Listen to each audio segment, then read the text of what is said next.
Doctor साहब, पहले तो हमारे नाजरीन के लिए थोड़ा सा इंट्रोड्यूस करवा दीजिए कि इस वक्त चीन और अमेरिका के ताल्लुकात और उसमें क्या रुझानात उभरते हुए आपको नज़र आ रहे हैं।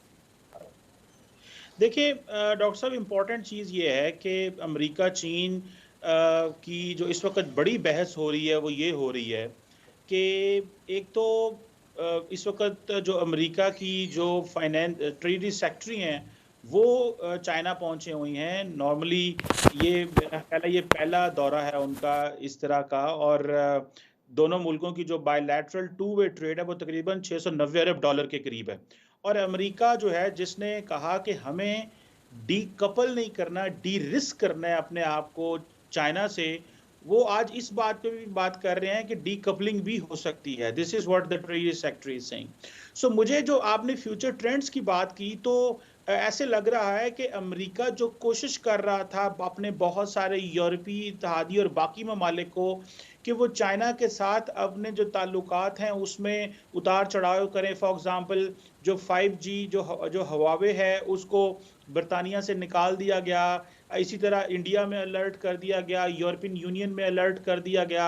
सो अमेरिका बहुत सारे जिसे वो कहते हैं डी कपल नहीं, डी रिस्क करना चाह रहा है। लेकिन प्रॉब्लम यह है कि यूरोप और बाकी ममालिक चीन के ऊपर इतने ज्यादा डिपेंडेंट हो चुके हैं कि अगर आपको याद हो कि जब फ्रेंच प्रेसिडेंट एमेनुअल मैक्रोन आए थे फ्रांस में चाइना में 2 माह पहले, 1.5 माह पहले, तो उन्होंने ये कहा था कि यूरोप जो है वो थर्ड पोल ऑफ पावर है और हम ये चाइना और अमेरिका ठीक है आपस में जो मर्जी करते रहे लेकिन हमारे इंटरेस्ट को इग्नोर ना किया जाए। इसी तरह अगर आपको याद हो ब्राजीलियन प्रेसिडेंट लूला साहब जब यहाँ पे आए तो वो भी इसी तरह के अल्फाज कह के गए। सो सऊदीज का जो है वो चाइना के साथ एक जो रिलेशनशिप है वो नेक्स्ट लेवल पे जा रहा है। और शी जिनपिंग जब गए तो सारी अरब वर्ल्ड जो है वो शी जिनपिंग एंड मोहम्मद बिन सलमान के पीछे खड़ी थी।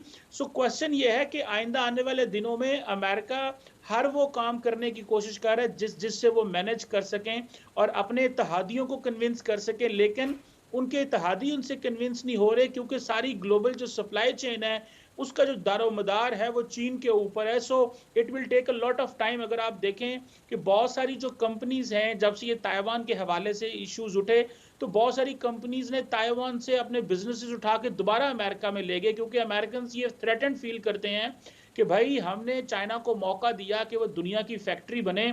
एक तो अमेरिका के अंदर फैक्ट्रियां बंद हो गई, दूसरा चीन बहुत ताकतवर हो गया, सारी दुनिया का इन्हिसार बढ़ गया।